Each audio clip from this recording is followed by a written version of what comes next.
Bonsoir à tous, on continue Masechet Nedarim Daf Lamed Chet et on commence 5 lignes en bas de la page. Omar Rabbi Chama bar Rabbi Chanina. Omar Rabbi Chama bar Rabbi Chanina. Lo ishir Moshe la mipsulatan shel luchot shenemar psol lecha shne luchot avanim berishonim psulatan shel chayehe. Moshe n'est devenu riche que des psolettes, de ce qui est resté des premières tables de la loi qui ont été brisées. Comme le verset nous dit, psol lecha shne luchot avanim, tu vas tailler pour toi 2 tables en pierre, comme les premières. Et psol lecha, ça veut dire tailler. Mais là, la dracha nous dit que psol lecha, c'est déduit comme le terme de psolette. Ce qui va rester de ça, le mauvais qui va rester de ça. Donc, ce qui va rester des premières luchot seront à toi. Psulatan shel chayehe. Enseignement de Rabbi Chama bar Rabbi Chanina. Deuxième enseignement. Omar Rabbi Yossi bar Rabbi Chanina. Rabbi Yossi bar Rabbi Chanina nous enseigne. L'onita Torah et la le Moshe ou le Zaro. שנאמר, כתב לך פסל, מה לך? כתב לך, פסול לך. מה פסולתן שלך? אף כתבן שלך. ומשה נהג בטובת העין, ונתן לישראל, ועליו הכתוב אומר, טוב העין הוא יבורך. Rabbi Yossi bar Chanina nous enseigne que la Torah n'a été donnée en réalité qu'à Moshe et à sa descendance. Comme il est dit, Tov lecha, psol lecha, écrit pour toi, et que la psolette soit psol lecha pour toi. Ma psulatan shelcha, af ktavan shelcha. De la même façon que ce qui reste des premières luchot est pour toi, aussi l'écriture, ce qui est écrit dans la Torah, ne te concerne uniquement toi. Ou Moshe nahag batovatayin venatana l'Israël. Et Moshe, il a été généreux avec un bon œil et il a donné la Torah aussi au Israël. Ve'alav hakatuv omer tov ayin ou yevorar, sur Moshe Rabbeinu, le verset nous dit, celui qui a un bon œil sera béni.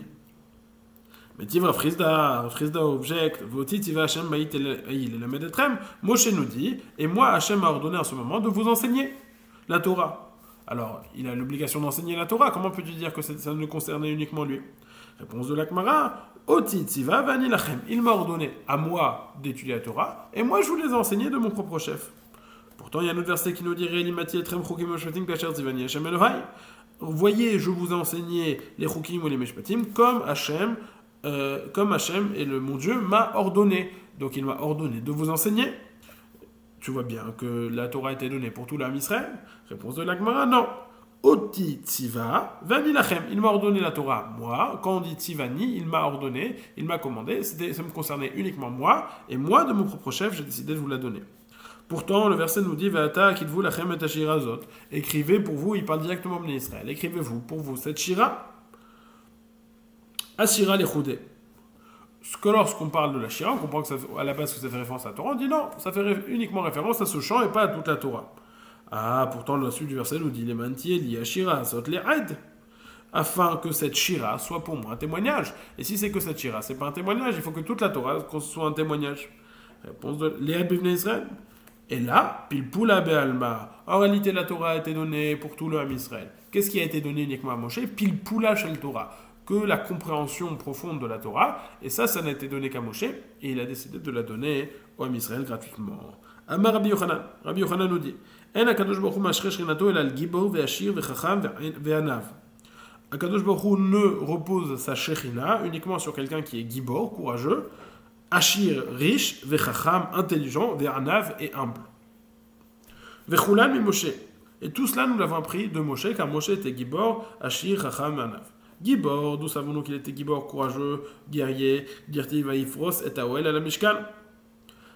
Il est ici Ve'amarma, Moshe Rabbeinu Parso, car il est dit au sujet de la tente dans le Mishkan, il dit que Moshe, tout seul, a étalé la tente, a mis la tente sur le Mishkan. Vektiv, Eseramot, Erecha Keresh. Et on a dit que c'était très très long, puisque c'était 10 amot. Donc ça veut dire que Moshe était très fort. Peut-être que non, il n'était pas si fort, mais il était grand, mais pas très fort. Et là, min hadin kra, mais d'un autre verset, dirti va être pos bishna luchot v'ashlichem me'al shtei yadi ve'ashabrem. J'ai pris les 2 luchot et je les lancés de mes 2 mains et je les ai cassés. Donc c'est Moshe qui a jeté les luchot. Vetania, nous avons enseigné à luchot orkan shisha ve'rochvan shisha ve'ovian shlosha. Les luchot sont longue de 6 et large de 6 et épaisse de 3. Donc c'est quelque chose de très très lourd et que Moshe a eu la capacité de jeter ça tout seul. Donc c'est de là que nous savons que Moshe était Gibor. Ashir, d'où savons-nous qu'il était Ashir? parce qu'il est écrit Psol lecha psolatan shelcha yeh, que l'absolète, les luchot, sera pour toi. Ce qui reste des luchot arishonim sera pour toi. Chacham, d'où savons-nous qu'il était Chacham? Rav Shmuel d'avoir travaillé 50 sha'arei bina nivreu ba'olam, vekulam nitu le Moshe chasar achat. Il y a 5 portiques de compréhension de bina qui ont été donnés dans ce monde-ci, et elles ont toutes été données à Moshe, sauf une, donc ça fait 49. Comme il est dit, Shenema vatechasreu me'at me'Elohim. Il lui manquait un petit peu de Hachem, donc c'était 49 et pas 50. Anav, d'où savons-nous que Moshe était Anav? Dirti, Vaïsh, Moshe, Anav, Moad, et l'homme Moshe était très humble. Très humble. Donc on a toutes ces caractéristiques qui se retrouvent chez Moshe, et c'est dans ce cas-là que Akadosh Baruch Hu est Mashre Shrinato. Amar Rabbi Yochanan. Rabbi Yochanan nous enseigne Kol HaNeviim Mashirin Hayu. Tous les prophètes étaient riches. D'où savons-nous cela? Minalan. Mi Moshe, mi Shmuel ou mi Amos ou mi Yona. De Moshe, Shmuel, Amos et Yona. Donc on va chercher des preuves que Moshe, Shmuel, Amos et Yona étaient tous 4 riches. Moshe dirtiv lo chamor echad mehem nasati. Je n'ai emprunté, je n'ai pris aucun âne de ces Bnei Israël. Mon Agmara, ibelo agra, la fougeman de shakel belo agra. S'il veut dire que j'ai pas pris gratuitement, ça veut dire que quoi? Il vient dire son mérite qu'il n'a pas pris gratuitement alors que c'était payant. Ben non, ça c'est pas un mérite. Et là, des afil ou béagra, même en payant, je n'ai pas eu besoin je n'ai pas pris d'âne. Ça veut dire que je n'ai jamais emprunté, je n'ai jamais payé, loué un âne à aucun Bnei Israël. Mon Lagmara, ça veut dire qu'il n'a pas emprunté, mais peut-être, qui te dit que c'était parce qu'il avait déjà, peut-être parce qu'il était riche, peut-être c'est parce qu'il n'avait pas d'argent. Dilma Mishum Derania, peut-être c'est parce qu'il était pauvre. Réponse de Lagmara, et là, Mimtsol Lecha, Psolat Psolatan Yeshelcha, du verset qui écrit Psol Lecha, on fait la dracha de Psolatan Yeshelcha, la psolette des Luchot sera à toi.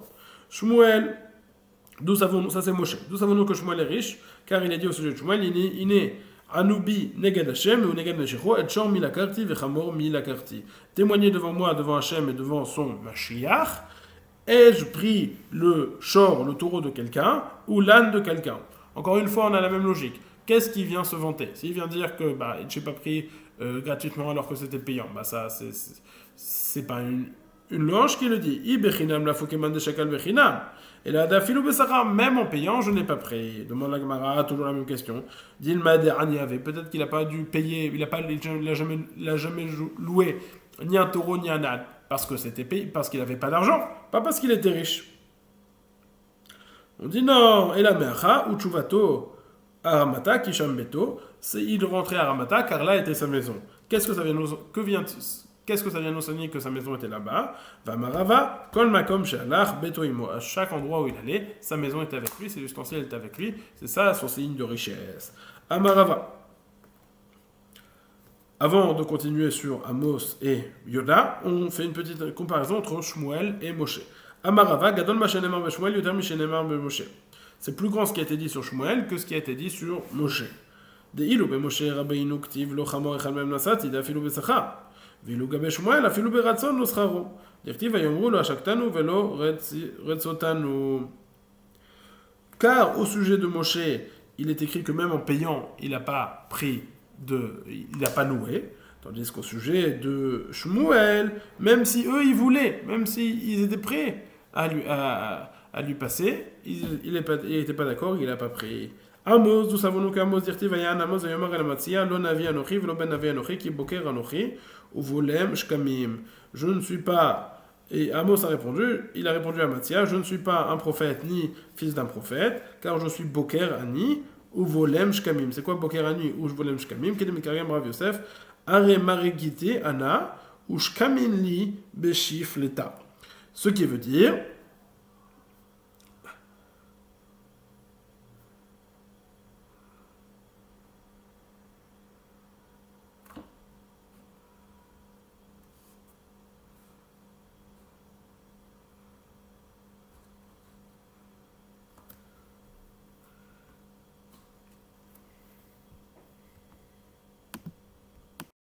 Je n'ai pas la traduction exacte, en tout cas, c'est un témoignage de sa richesse lorsqu'il dit que j'ai beaucoup de shkamin, me semble-t-il que c'est des. Je suis pas sûr. En tout cas, c'est un témoignage de sa richesse. Yona dirtiv, au sujet de Yona, d'où savons-nous qu'il était riche, car il a dit Vaïten srara vaïretba, il a donné le srar du bateau. Vama Rabbi Yochanan, Shenatan Srara Shel Sfina Kula. Il n'a pas payé sa place, mais il a donné le srar de tout le bateau. Amar Rabbi Romnus, et Rabbi Romnus nous a dit, Srara Shel Sfina avait Arba Adafim Dinare Dehava, c'est 4000 dinars d'or, donc c'est très très cher, donc il y en a été riche. Vama Rabbi Yochanan Betrila, Yamoshe Lametoro Meshakra, Ad Shenitnalo Bematana, Shenemar. Vaïten el Moshe Kechalato, les Daberito. Rabbi Yochanan nous enseigne, au début, Moshe étudiait la Torah et il l'oubliait jusqu'à ce qu'elle lui a été donnée en cadeau. Comme il nous a dit, Vaïten el Moshe Kechalato, les Daberito, il a donné à Moshe lorsqu'il a fini de parler avec lui. Ok, ça c'est le Hamoud qui nous a parlé principalement de Moshe Rabbeinu, mais de la névoie avec la notion de Gibor. Ashir vechacham vernav, que les Nevi'im étaient riches, et du don de la Torah. Continuons, Mishnah suivante. La Mishnah nous enseigne, continue dans la veine de ce qui a été enseigné. Rappelons, Réhouven à l'interdiction de profiter de Shimon, et on nous enseigne tout ce que Shimon a le droit de faire à Réhouven. On a enseigné Torem et Trumato, il a le droit de lui prélever la Trouma, il a le droit de lui enseigner du Midrash de la Hadagada, et là on continue, qu'a-t-il le droit de le faire? Vezal et Tishto Vedbanav, Afalpi Sheu Chayab Imzonotan. Il a le droit de nourrir la femme de Réhouven et les enfants de Réhouven, quand bien même Réhouven a l'obligation, lui, de nourrir sa femme et ses enfants. C'est-à-dire, en d'autres termes, il a l'air de payer la dette de Réhouven. Réhouven a l'obligation de nourrir sa femme et ses enfants, et Shimon nourrit la femme et les enfants de Réhouven. Il, en d'autres termes, paye la dette que Réhouven a. Alors, rappelez-vous, nous avions vu... au début, il y a quelque temps, la notion de Mavriya Hari, la marloquette entre Hanan et Rabbanan. À savoir, est-ce que payer une dette de quelqu'un, c'était considéré de lui que j'ai donné quelque chose, ou le terme utilisé par la Gemara, c'était juste j'ai enlevé le lion qui potentiellement devait venir. Il y avait... donc, et sur ça était en marloquette, Hanan et Rabbanan. Hanan nous dit lorsque Shimon paye la dette de Réhouven, c'est pas considéré qu'il a donné quelque chose à Réhouven. C'est juste qu'il a enlevé le malvé, celui qui réclamait de l'argent. Mais il n'a pas donné quelque chose directement à Réhouven. Ça c'est Hanan. Rabbi et Rabbanan, ils pensent que non. Lorsque je paye la dette de Réhouven, c'est comme si j'ai donné quelque chose à Réhouven. La question qu'on se pose ici, c'est est-ce que ce cas qui est enseigné chez nous, lorsque Shimon paye la dette de Réhouven, c'est-à-dire il nourrit la femme et les enfants de Réhouven, qui est une obligation qui lui incombe. Est-ce que c'est assimilable à cette marloquette entre Hanan et Rabbanan? Alors, selon Hanan, on comprend très bien que c'est pour ça qu'il a la capacité de faire ça, parce que c'est uniquement Vavriya Hari. Il donne rien directement à Réhouven, il enlève juste ceux qui vont réclamer de l'argent. Ça, c'est selon Hanan. Le Ran nous dit, j'ai pas très bien compris ce qu'il dit, mais il dit que même selon Rabbanan, étant donné qu'ici Shimon n'a pas donné pour payer la dette de Réhouven, mais il a donné en cadeau à la femme et aux enfants, étant donné qu'il a donné en cadeau, même selon Rabbanan, ça ne se lie pas directement à Réhouven, quand bien même, par ce cadeau qu'il a donné à sa femme et ses enfants, lui ne va pas devoir payer par la suite. Ça, c'est donc le premier enseignement de la Mishnah. Lorsque Réhouven a l'interdiction de profiter de Shimon, Shimon a le droit de nourrir la femme et les enfants de Réhouven.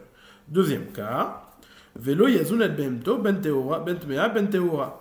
Par contre, Shimon n'a pas le droit de nourrir l'animal de Réhouven, que ce soit un animal caché ou un animal impur, pas caché. Pourquoi est-ce qu'il n'a pas le droit de le nourrir? Parce qu'en lui donnant à manger, il augmente le capital de Réhouven, puisqu'elle mangeait et elle va être plus chargée. Donc il augmente le capital de Réhouven. Rabbi Eliezer Omer, Zanet atmea, ve'eno zanet ateora. Rabbi Eliezer nous dit non. Il a le droit de nourrir celle qui n'est pas cachère, la tmea, mais il n'a pas le droit de nourrir celle qui est kshera. Amroulo mamen tmea la teora. Quelle différence? Pourquoi est-ce que la tmea, il a le droit de la nourrir et la teora, il n'a pas le droit de la nourrir? Ils leur ont répondu Amar lehusha teora nafsha la shamayim begoufe shelo utmea nafsha begoufa la shamayim.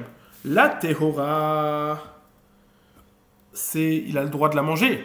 Donc lorsque je l'engraisse, eh ben, il va pouvoir plus manger. Donc il a la permission de la manger. Ce que Rabbi Eliezer appelle nafsha la shamayim begoufa shelo. Son gouffre lui appartient. Par contre, Tmea, celle qui est impure, Nafsha vegoufa la shamayim, et donc étant donné qu'il n'a pas le droit de lui manger, qu'est-ce qu'il gagne si elle grossit? אמרו לו, אף הטמא ענף של השמיים וגופו שלו, שאם ירצה, הרי הוא מוכר לעובד כוכבים, או מאכילתו, ou מאכילה לכלבים. Il dit non, parce que même si elle est tmea, c'est vrai que lui, il n'a pas le droit de la manger. Mais le fait qu'elle soit plus grosse et plus en chair, c'est un avantage, c'est une valeur financière. Il peut la vendre à un goy et il va gagner plus d'argent, ou alors il peut la donner à manger à un chien, et là aussi, il y aura plus à manger. Donc c'est pour ça que Chachamim, ils interdisent que l'animal soit cachère, que l'animal soit interdit à la consommation. Malgré tout, on a Shimon a l'interdiction de nourrir l'animal de Réhouven. Continue la Gemara. Nous dit la Gemara. Omar Rabbi Yitzhak bar Hanania Omar Ravuna. Rabbi Yitzhak, fils de Hanania, enseigne au nom de Ravuna. Hamudar ano michaveru mutar leasil obito. Quelqu'un qui a l'interdiction de profiter de son ami, il a le droit de se marier avec sa fille. De quel cas parle-t-on? Qui est interdit à qui et qui se marie? Si tu dis que le khatan, le gendre, il a l'interdiction de profiter des biens du père de la kala, comment est-ce que tu peux dire qu'il a le droit de se marier avec sa fille? C'est comme s'il lui donnait, la Gemara va nous dire, c'est comme s'il lui donnait une servante. Il lui donne plein de choses. Il lui donne une femme qui va travailler chez lui. C'est non. Il profite. La Gemara comprend qu'on parle d'une femme qui est nahara. Dans ce cas-là, ça se rapporte au père de la kala. Si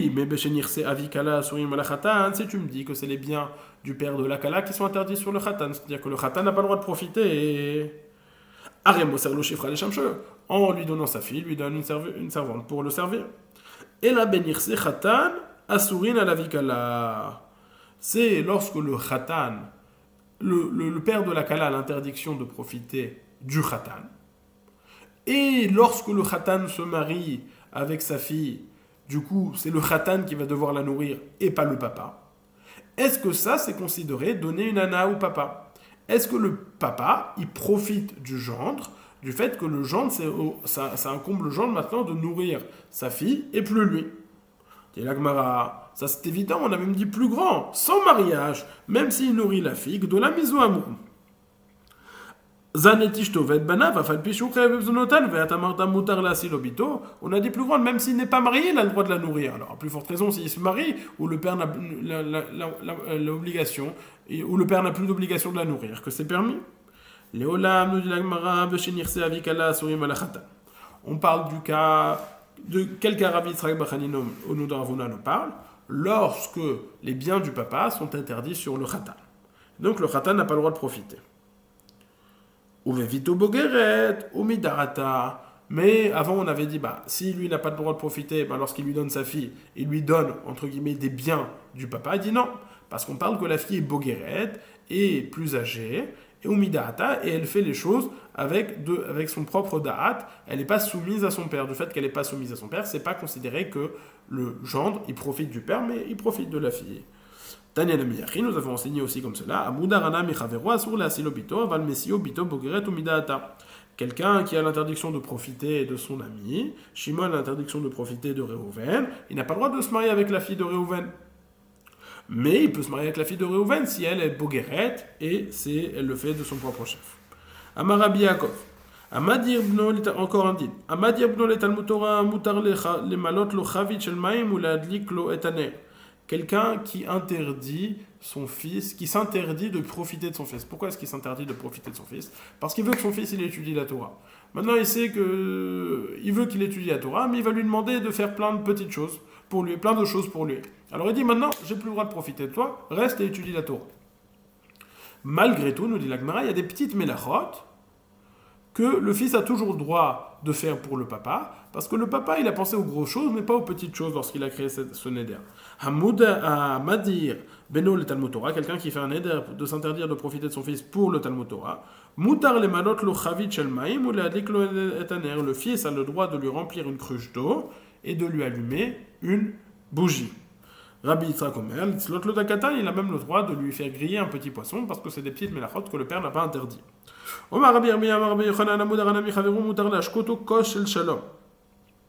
Quelqu'un qui a l'interdiction de profiter de son ami, on a le droit de lui donner le kos shel shalom, le verre du shalom. C'est quoi le verre du shalom?